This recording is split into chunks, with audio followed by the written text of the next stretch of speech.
And welcome inside episode 96 of Breaking Bats, presented by Not For Long Media. My name is Justin Ayers. Folks, we have an all-time episode this week featuring a conversation with 8-year MLB veteran pitcher Dan Straily. Dan played the bigs for 8 years, came up with Oakland, had many stops along the way, was in Korea for the last couple years. He came on, he told so many great stories. The conversations towards the end about Joey Votto and just like the behind the scenes Joey Votto stories are some of my favorite like podcasting we've ever done. So be sure to stick around for that. It's just a phenomenal interview. We're definitely going to have Dan back on for part 2. That is coming. That guy's the best. But before we get to Dan Straily, we wanted to give 2 quick shout outs to 2 sponsors of this podcast. First is Zero Negative. They are a brand out to inspire and empower individuals to find a positive message in everything they do every time. They promote positivity and mindfulness in all of their products. Visit them online at zeronegative.com. And last but not least, one of my favorite brands out there, it is Few Will Hunt. I am rocking the Few Will Hunt shirt right now. If you're watching on YouTube, it's a great American company out of Philadelphia, outdoor store, the dignity of hard work. One of my all-time favorite shirts to work out in. Check them out, fewwillhunt.com.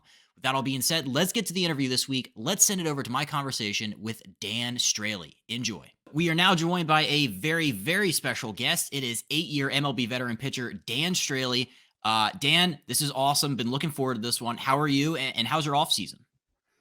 It's going well. It's going really well. I live out here in Central Oregon, out in kind of the middle of nowhere, and it decided to be highs in the 30s all of a sudden this week. So winter is here. Thanksgiving's over. Christmas is next. A 6-year-old in the house. So this is like the absolute primo time of year for us as a family. Everything's about getting ready for that. So yeah, it's everything's off and rolling over here. How you doing? I'm great. Yeah. Holiday, just recovering from Thanksgiving, just trying to make it through Christmas time, a lot of traveling. But no, this is great. So what's your off-season routine like? Do you wait until after like the holidays pass to start your throwing program, or when does that kind of ramp back up? No, I've actually so I got home uh earlier than expected, I guess is the one way to say it. And so I was getting some PT done and getting my body right. And I've been actually at Driveline for the last 3 months. I kind of do a week up there, then 3 weeks back here at home in Oregon, and then a week up there, 3 weeks back here at home in Oregon. And yeah, it's been a little different off season for me, the longest one I've ever experienced. But you know, since getting let go in Korea, came home, got my body right, and just got back to work, dude. It's been a lot of fun, and yeah, I'm really hoping I'm excited to see maybe I dipped into the Fountain Youth a little bit, and because we're starting to see some gains already that I've never had before, just by being able to have this long of an off season. It's been very unique and kind of a blessing. Gosh. Yeah, no, I definitely wanted to dive into all of your career. I went back, I was doing my reading. It was your career arc is just fascinating me. Your story is incredible. One common theme that I found is just like overcoming adversity. Like even going back to the days of like your freshman year of high school, if you could go back and if you could talk to freshman version of Dan, what advice would you give him? Yeah, there's no way freshman version of Dan would believe this. I mean, when you're getting asked, like I was as a freshman getting asked to, like, if you want to stay on the team, it's going to be catching bullpens and throwing batting practice, hitting fungos, to, hey, dude, you're going to actually play for a long time in baseball.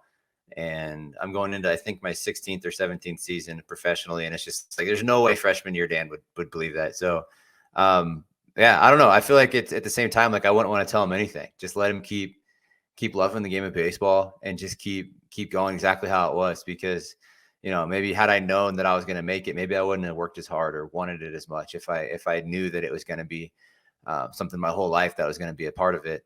Because, you know, like genetics play a big role in what we do, and no offense, Pops, but I'm fighting an uphill battle over here trying to make sure I get on the field and stay on the field. My dad played ball growing up. Don't get me wrong. Like he was an athlete himself, but not the guy I met. And you know, when I got old enough to remember. And so it's been it's one of those things where I think that younger Dan just was just instilled with just loving the game of baseball. And that all came from my dad, though, where I just really just fell in love with this sport. And so the passion for it's really what kept me around in those younger years when I kept being told no.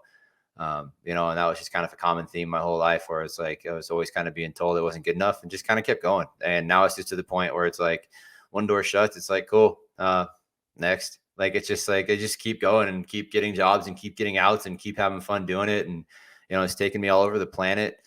Well, I guess not really all over. It's taken me over to Asia. It's brought me around the entire United States.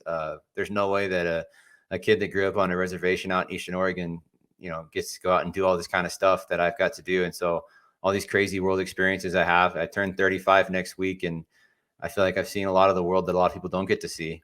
And I didn't even get on an airplane until I was 18 years old. So it's just kind of like this whole like big experience that I don't think freshman Dan would believe that's what we're going to do. Like, I don't think he would believe that's where we're headed in life. Yeah, being told no is just I use that as a powerful motivator in just like my own life, but I can't imagine like at that age being told no over and over and over again. Like, so would you say that was probably the biggest motivating factor at that time, was just like trying to prove people wrong? I don't know if that was a motivating factor or if it was just like, yeah, you're wrong. Like, yeah, no, this time, but I think you're wrong. I think that was kind of more what it was like. Or, I hit a growth spurt too, like in between the times of being told no in high school to until I was a little older and, signing a college offer to go play Division II baseball out of high school. Like, it was like one of those things where it was like, like they thought I sucked. Look at me, I'm going D2. I felt like I was the man. And, and I've said it the whole time, my whole life, that no matter what level you are, like, that's your big leagues. And so, like, at the time, you're right. It was kind of, I didn't make my high school team my freshman year. All right, cool. I could have quit, and then I wouldn't have any of this story. But, I just kind of kept going. And I don't know if it was necessarily I showed you kind of thing. Is more of like, I proved to myself that I'm capable of a lot more things. And, I think that one of the biggest lessons I learned at a young age was like, don't let somebody else put you in the box and tell you like what you're good at and what you're not good at. Obviously at certain points, people are the ones paying for your services, no matter what your career path is. And you have to have a certain skill set that somebody desires. But just because one person told me no, doesn't mean like, no, somebody else will. Like, it's just kind of one of those things I realized really early on. Somebody said to me when I first getting drafted, you just need one fan. You just need one team to like you. You just need one scout to like you enough to put your name down. And that holds true today. I'm out here. I'm basically in the same spot I was 17 years ago, looking for a job. Instead of this time getting drafted, I'm a free agent and I get a little more say in where I go. Right. But like, at the end of the day, it's the same thing. I just need one fan. I need one person to believe in me. And I feel like that's kind of the way it's always been my whole life. And so I don't really know anything different. Like, started this whole thing when I was 20 and 35. And it's just kind of, it's the only thing I really know how to do. And we're just keep rolling with it. That's such great advice. Yeah, not just just like in life in general. And I feel like you have such a great perspective on that. So that was fantastic. You were drafted in a round though. I had a question about this that doesn't exist anymore, which I didn't know this, but like, yeah, 24th round is when you were taken. They obviously condensed that since then. Like, do you think the MLB should have condensed the rounds down like that? Like, down from, I think it was 40 when you were drafted? I don't know. That stuff's so above me. Like, that stuff, all those rules and reasons why. I get a lot of the reasons. You cut down a lot of the teams. There's less guys in the organizations, and that upsets a lot of people. But I might not have been drafted had I been playing college ball today. But also too, had I been playing college ball today, maybe I'd be sitting 100 because we had all this tech and all this stuff to learn about. Or maybe I would have been drafted much higher because everyone would have known what spin rate was when I was young. I mean? Like, who knows? Mm-hmm. Who knows what it's like? But I'm a big fan of kind of the twofold of it. So I do like I like the fact that I got drafted in a later round because that round doesn't exist, right? So I like the fact that used to exist.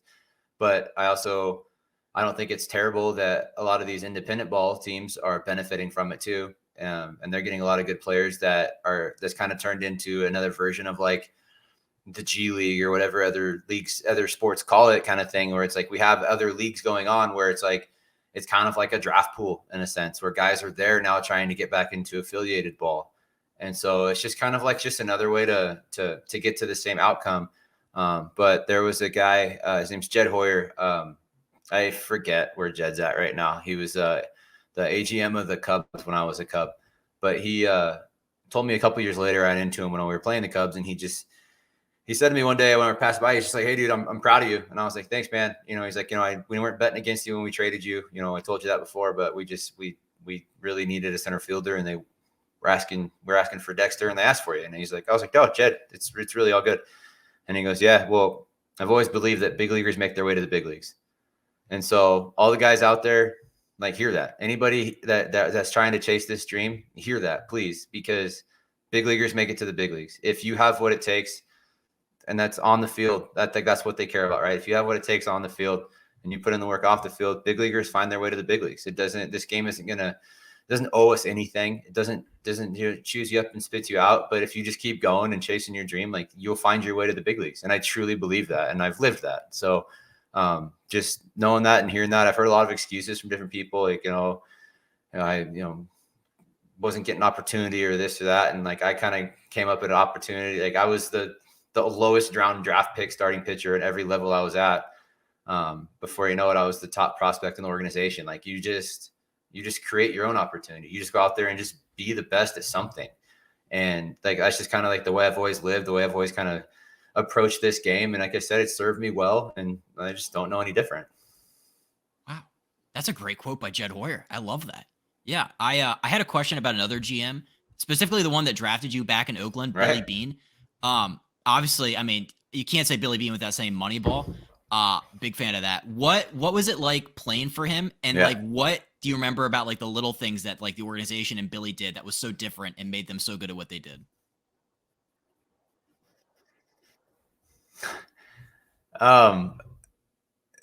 You like, the people that they have in place in Oakland are just like built different. Like the guys in charge, the pitching coordinators, the infield coordinators, a lot of these guys are still there from when I got drafted. They make you feel like you belong. They make you feel like you're the best player. That they make you feel like they're truly, genuinely working with you. Like, I never felt like just a number in their system. I didn't feel like an asset. I felt like I was like a person to these people, to the point now where I could call Gil Patterson right now and he'd answer and just start talking like we saw each other yesterday, even though we haven't seen each other in years. And it's just like one of those things where like the relationships that were cultivated when I was with Oakland, have just like still just like grown over the years, even though I haven't been there. And I think that's really what they do really well. Obviously, I got a chance to play with the winning Oakland years. I didn't have to deal with the mess that the ball players there have to deal with right now.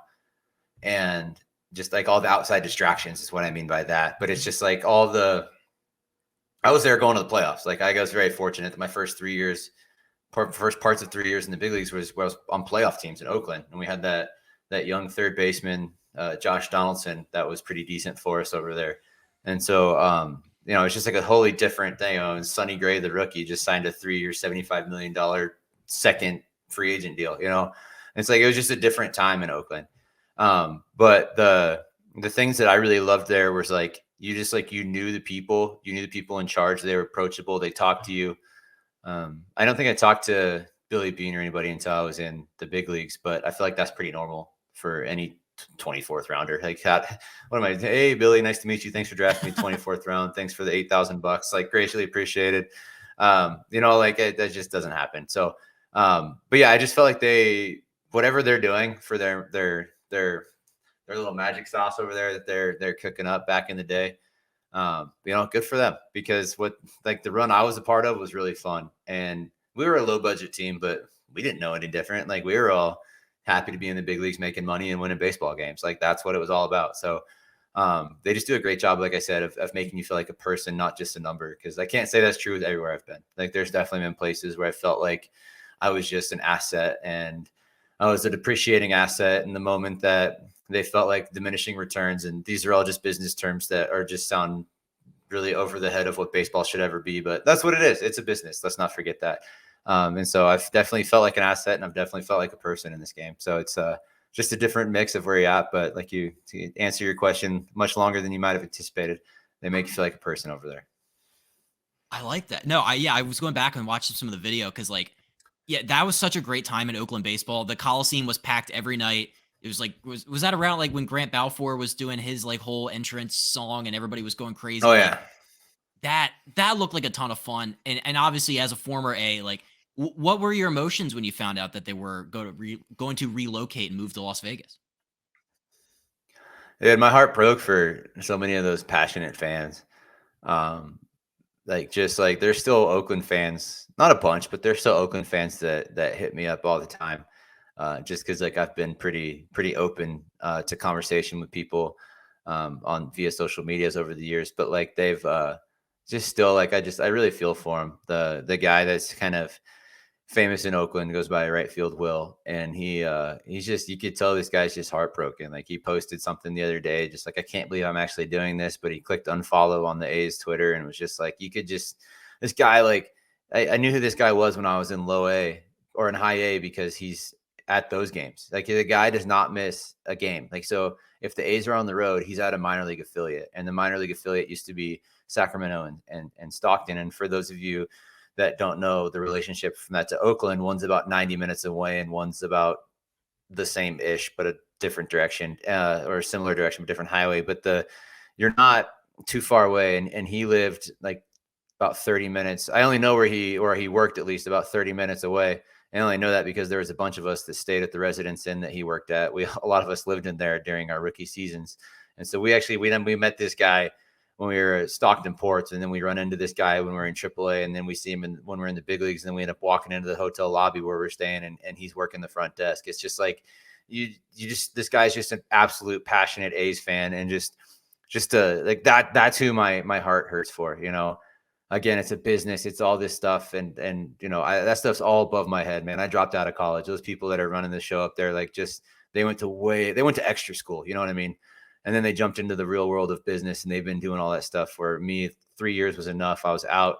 It's worked out, but I promised my mom I'd finish someday. Anyway, back on track. That's who my heart hurts for, is for those fans in there. And then, excited for the people of Vegas to get some sports too. Like, as much as it sucks for that, it's kind of like the end of an era and the beginning of another. It's just kind of, I just hope that a lot of those fans are able to still follow and be passionate about their team. Either that, or they're all going to jump ship and go be Giants fans and just like be the most welcomed people ever. And the Giants are going to have a massive fan base of just like this metropolis that they now have full control over. So there's just so many moving pieces, but shout out to Will, dude. I feel for you. I love that. Yeah, just like you don't think about like the personal like fan like relationships that are cultivated in the game, but like that's incredible. Yeah, people like him and people like these people that show up to the Coliseum, and there wasn't a lot of people at the Coliseum these past couple years, but the ones that were there, those were the real like true blue salt of the earth A's fans, and yeah, those are the people that are really going to be affected by this. I had a question though, because I went back and I was looking, because I saw in 2012, I think you led all of professional baseball in strikeouts when you were called up to the Oakland A's. And I was reading like your scouting report, and even just like knowing how you pitch now, it's like, it's like 90, 92, I think is what they said. I'm so fascinated by how pitchers that don't have like top tier velocity are able to like have success. And obviously you did for a long time. Like, is it that like, what do you have to have like a different mentality when you don't have upper velocity? Like, can you take me through like pitching, knowing that, your fastball isn't what other guys' are? Yeah. So, you know who Dallas Braden is? Mm-hmm. Yeah. So Dallas came down, Dallas 24th rounder also, by the way. Dallas came down to the minor leagues one day, and I don't remember word for word what he said, but he basically sat down all the minor leaguers, pitchers, and was like, all right, who's a first rounder here? Raise your hand. A couple guys, raised their hand. He's like, all right, second rounders. All right, you guys get out of here. This conversation isn't for you. And like, he let him stay. But like, the point was he was getting after this like long, probably 15, 20 minutes of him talking to us. But the point was like, I forget the people's names that he was talking to specifically that he knew, where he was like, hey, I'll use myself in this part, where he'd be like, hey, Dan, like, yeah, you don't have Steven Strasburg's fastball, but he doesn't have your slider. He doesn't have, like, you might not have this, but he doesn't have your sinker. And he named somebody else. And he just did that for everybody. And he was just saying, like, when you're up on the mound, like, you're the best. Like, you are the best. You have the best fastball. You have the best changeup. You have the best slider. And if you don't have that mentality, like, get out of here, because you ain't going to get it done. And this is like the year after he threw his perfect game. So like, we all had like utmost respect. Like, this guy's getting it done. This guy's doing his thing. And there is just like so much truth in that, where it's like, when I'm pitching, like, I don't really care that I don't throw. I wish I threw 100. Don't get me wrong, but I feel like I act like I do. Like when I'm up there pitching, it's like I believe in myself so much that it's like I might as well be throwing 100 because I have what it takes to get you out. Go ahead, anybody, get in the box. I'm better than you. And it's just kind of the way you have to think. And I think a lot of that is stuff that they ingrain in you as Oakland A's minor league pitchers, or at least they used to, where that mentality is just what I came up with in the sport and what I came up with as a pro. That like I just don't I'm just getting repetitive on this, but I just don't know any different in that, where it's just like, I'm the best there is. Go ahead, try to get a hit. I'm going to challenge you in the zone. You're probably going to swing and miss. Like I was taught to throw sliders in the strike zone because you have swing and miss stuff. All right, cool. I don't even know what that really means. I'm a 20-year-old. I've only been pitching for a few years, but it sounds great. And you just start doing it and you start having success with it and you just believe in it. But what really took off for me that year you're talking about was Gil Patterson, the pitching coordinator, had been working with me for years on trying to find a changeup. And that year it finally like clicked. It finally worked. And it was like all of a sudden I had this weapon to get lefties out with. That was just, it was a game changer for me. Like literally a life changer, actually. Like it was just one of those things where it's like all of a sudden I was not just a 2-pitch pitcher to right-handers and kind of a spotty 2-pitch pitch. I was a 3-pitch pitcher to both sides of the plate, started using changeups to both. So like really learning that third like plus pitch was what really like was beneficial for me. And at the time too, now we can quantify it a little bit, but like I throw 90, 92 back then, but I threw it with a ridiculous amount of ride on the fastball, where it was like 22 to 24 inches of ride, where like the average ride is like 15 inches. You know what I mean? Like just stuff we just didn't know, where it's like, man, why does everybody swing through Dan's fastball at the top of the zone? Like we didn't know. Like no one, there's no way to, your eyes can't quantify. Well, you know, we think, and no, like we just were guessing at that point, but now we can quantify it. We know why it was working back then. And there was like 2 guys ahead of me. One was Estrada and one was some feller named Kershaw that had more ride on their fastball than me. And so a couple of guys that really just showed, like paved the way for game planning for me. Obviously a lot different for Kershaw for me to learn, but like for me to like watch, I can see how like they're using their fastballs, because I had a similar fastball at the time. Because this wasn't like 97 to 100 Kershaw. This was like, you know, a little lower velocity. I still couldn't throw as hard as him, but like I could see how he was using his fastball, like kind of deal. So just really trying to, you know, just get as many outs as possible. But like I felt like I was throwing 100 and I wasn't, but like not many guys were back then either. I mean, it's only 15 years ago, but like not many guys were throwing 100. Like maybe a couple. And like I felt like I was below average, but I was like really close to the average, where it was just like now we just keep seeing velos creep up and up and up. You know, it's just like it's great for the sport. It's more entertaining. It's more everything. So I love it. But yeah, I don't really know much other than the fact that I felt like I was throwing 100, even though I wasn't. And I was the first one always to whip my head around and check out that 90 up on the scoreboard too, checking out that velo. It's just like something about pitchers. You just have to know. You just have to know what you're throwing. And I didn't care. Change up, still want to know. Was it 82? No, it was 83. Let's go. Feeling good today. You know, just like it's just like one of those deals. You just have to check. You have to look. And it's, you know, I said earlier, you know, that whatever level you're at is your big leagues. Well, I think kind of goes the same thing for pitching. However hard you throw, that's your 100. It's like, so if I'm topping out at 92, if I'm getting 92 that day, you better look out, because it's coming in hot, you know. And I had a teammate for a long time, really good friend of mine, Tommy Malone. Never been accused of being a hard thrower. No one's ever accused Tommy of that in his life. Love you, Tommy. And he's in there and he's like 87, 90 and just dotting and just punching out. One of my favorite ones was like he punched out it was like these 3 fellers. They were pretty good. It was like Hunter, Trout, and Pujols. Maybe he broke their bats, or anyway, it's just these 85-mile-an-hour cutters in. And they're just like, these guys are just getting so frustrated and they're just getting so mad. And I was talking to one of them the other day, and or a couple days afterwards, and I was just like, man, like, is that Tommy's pretty tough to see, huh? And they're like, dude, it doesn't matter who you are. We have to time you up. And like the harder you throw, like the less time I have to make a decision. Right. But with his fastball cutter changeup combination, it doesn't matter. He could be throwing 80, topping out at 80, and he'd be getting me out. Like, he's just pinpoint command with good stuff. And it's just like, it's just not hard. And I think like I learned a big lesson there, that it was just like, so you having to time me up. And it's like one of those things that my pitching coordinator, Gil, was probably like, if I said it to him, he'd be like, you dumbass, I told you that years ago. Where like, I'm just like, all of a sudden it clicked, where it's like, whoa, it is really just about messing up your timing. So I want you to hit it. I just want you to hit it incredibly soft at a terrible launch angle right at somebody. But it's just like messing up someone's timing is really what pitching's all about.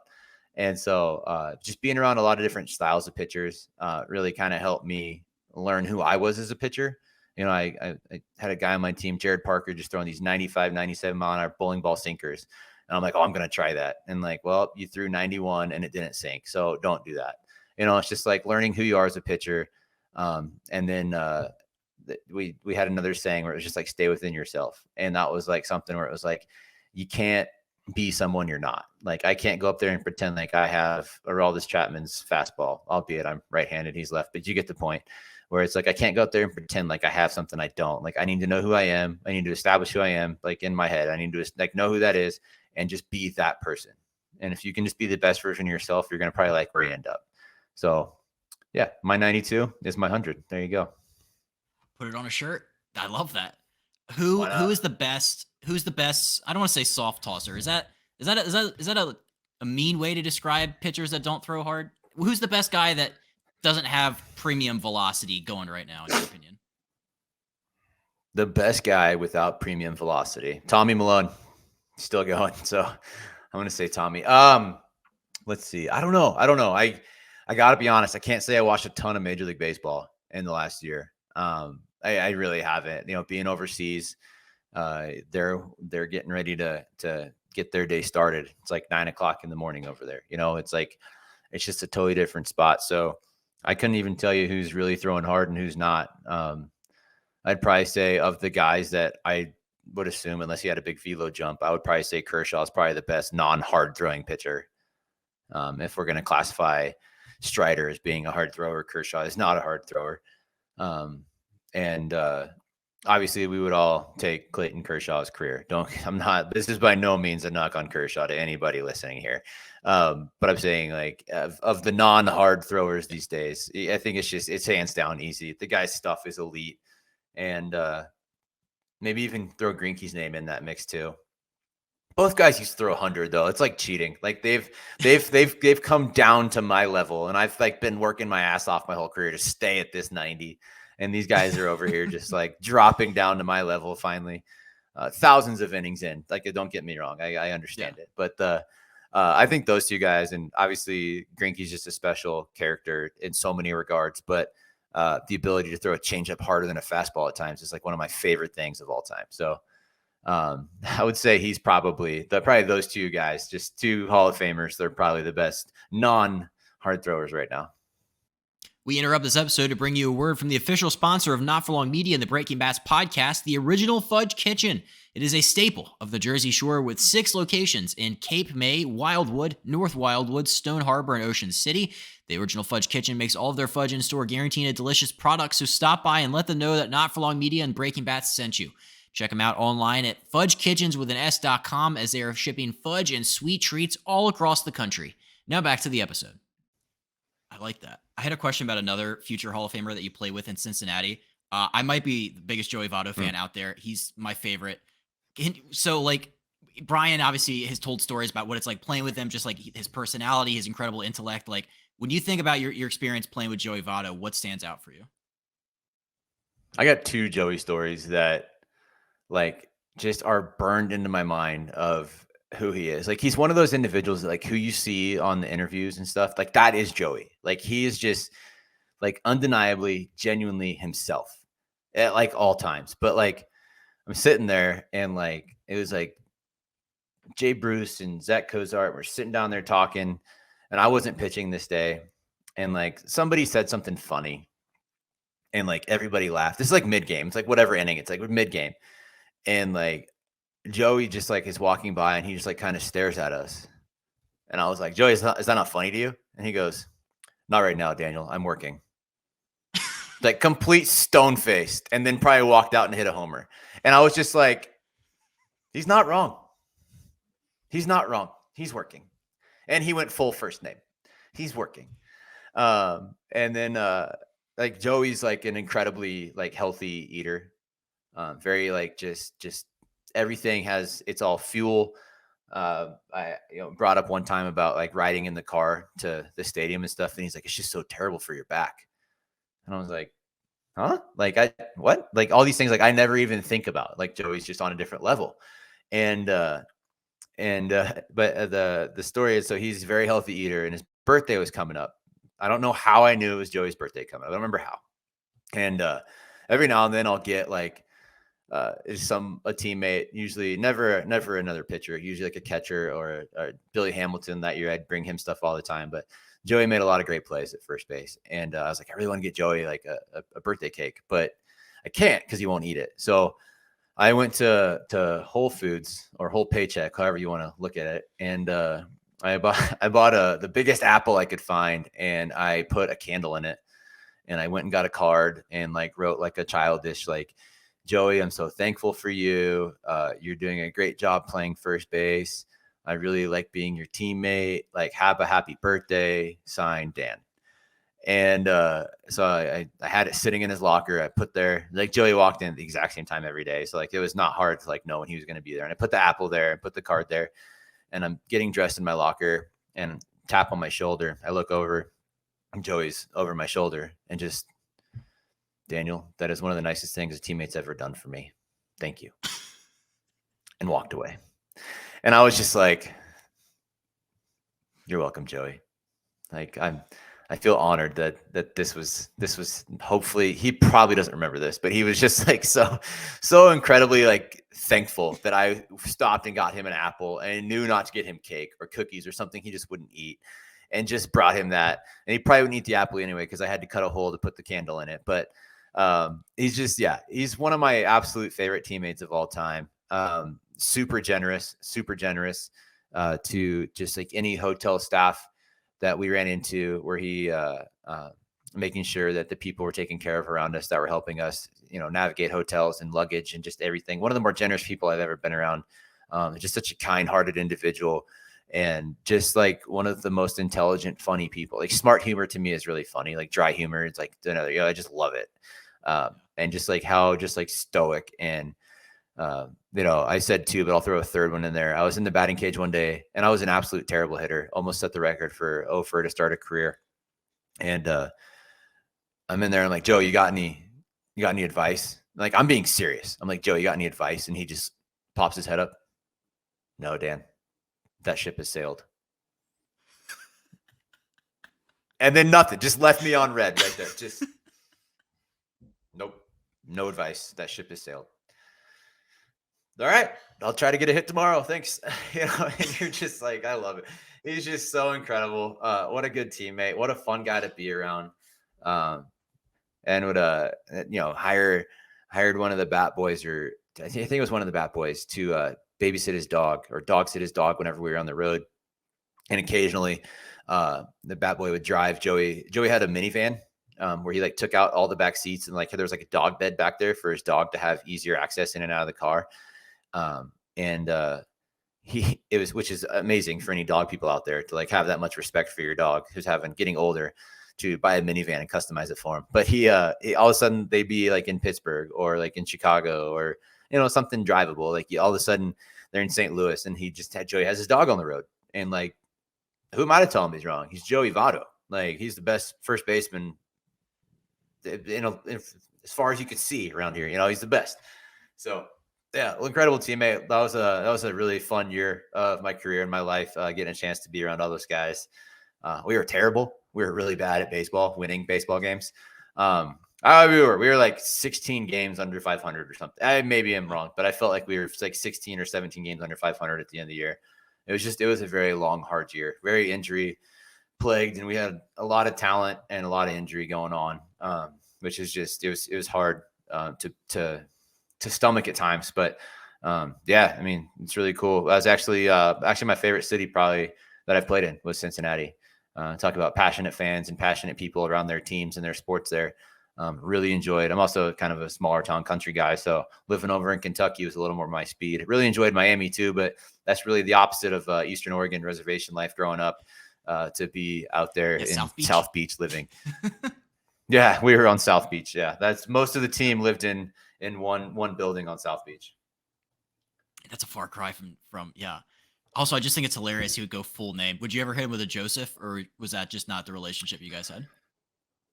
Oh no, I would hit him with the Joseph Daniel. Yeah. Joseph So Daniel, I would hit him with I'd hit him with like the full thing. But then like an off day, like he had like 2 scheduled off days like the whole year. Like he was just like the funniest, most laid back, like I'm here to have fun guy. And it was just like incredible to see how this person goes about. This was the year, by the way, that he was hitting like close to like 200 at like the end of May. And he was like, listen, if I finish the season around here, I will retire and I will donate the rest of my contract. I promise you guys. And he ended up finishing the season hitting 325 or something like that and had like the second best average. He hit like over 400 in the second half. It was just like incredible. But like watching his routine, and he didn't change a thing. He just stayed steady. Like, my process is my process. I'm going to trust my process. It is going to work. And all this, like, who am I to tell him he's wrong? Like, who am I to tell him he's wrong? You know, and it was amazing. And it was one of the more fun second half of the season I've ever got to be a part of. And then the next year I played with Stanton, like, and he was like, let's just go ahead and win the MVP here. And you're just like, this is incredible. Like, being a part of this, like watching this guy do his thing now. So it's just like, got really blessed to be around a lot of really good hitters and a lot of really good guys and really good position players. And it's just, yeah, that was a special one for me though, being in Cincinnati. I doubt he will. Maybe I'm wrong, but I doubt watching him on TV broadcasting baseball games someday would be an absolute legendary thing to see and be a part of. I would love that. Yeah, I can't get enough. But I could also, yeah, I could also see him like just absolutely disappearing from planet Earth and like buying 1 million acres in Canada, and like you never see or hear from him again. And then he'll like pop up in like you ever seen the show Dexter, where he just like disappeared and like came back? Like, I feel like that'd be Joey, where just like no one knows where he's at, and all of a sudden like he's at his Hall of Fame putting on his jacket, and then he's gone. And then you see him at like a Reds 50-year reunion, and then he's gone. Like, I could totally see him just disappearing in the woods like that, because maybe that's completely made up. But I could just totally see him though. He's not a social, or I guess he is now into social media, but he wasn't back then. So, but yeah, I'd really hope to see him in the booth someday, just giving his insights, kind of like the Peyton and Eli on during the football games. I think that would be pretty electric. I would pay to watch a Votto cast. Yeah, that would be the best. Yes. Dan, I know we only have a few minutes left. So I think this might have to be a part 2. I'd love to have you back on. Maybe we'll get Brian to hop on or something. But yeah, this has been incredible. I have one last question for you. It's about your podcast. It's about the Journeyman Podcast. Yeah. I think I said this before we started recording. I just think it's so cool when baseball players have like use their voice and have a platform for stuff like that. Like, can you briefly describe like the origin? And would you ever go back and do more? Yeah, so I'd love to keep going. My host, because he does all the work, he does everything. I just show up and talk. He's the one doing all the research. He's the one doing all the coordinating of all the timings of everything. He got a promotion at work and 2 kids, and COVID's over, so he has to actually go into the office instead of just be around this house all the time. And so it kind of started dying off. But the whole thing is our whole premise of it was like, baseball is so much bigger than just the handful of major superstars that the world sees. The baseball is made up of media personalities. Baseball is made up of clubhouse. Baseball is made up of merchandise sales. Baseball is made up of just different brands. Like we've had writers, we've had baseballism, like company owners that are all affected with baseball, around baseball. We've had former team presidents, we've had managers, we've had players, there's just trying to tell the story of it's just so much more than just the actual game we see.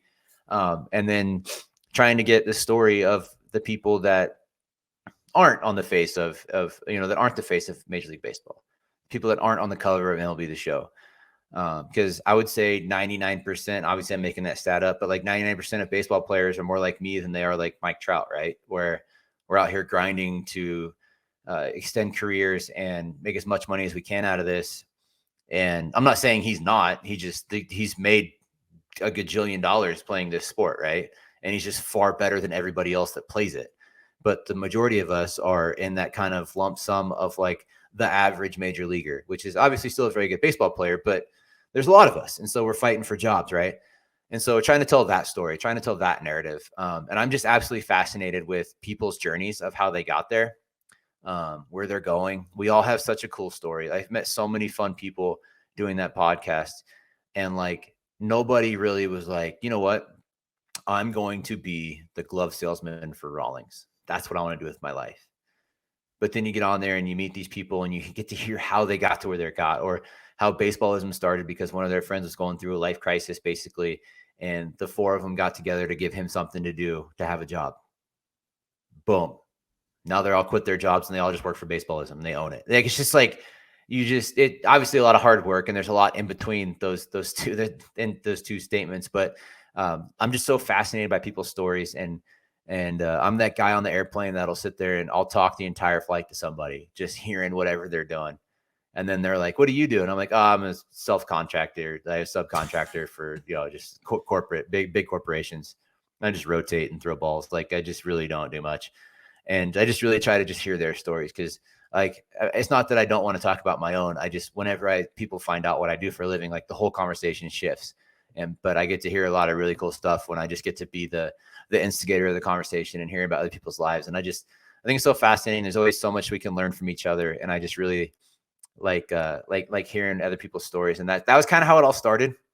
I was in South Korea by myself and needed a way to connect with my best friend that was back here. He's a pastor, and churches were shut down. Everything was shut down. It was like early 2020 when we all were just like living in our huts. Right. And, so he was just like all this extra free time, and his wife's a traveling nurse at this point. So he had 2 kids at home and was just like, dude, let's pour some whiskey and let's try to do this. So I'd have a glass of whiskey at 11 a.m. with him while he was having a glass of whiskey at 9 p.m. at night. The night before, it'd be like my Monday morning, our off day.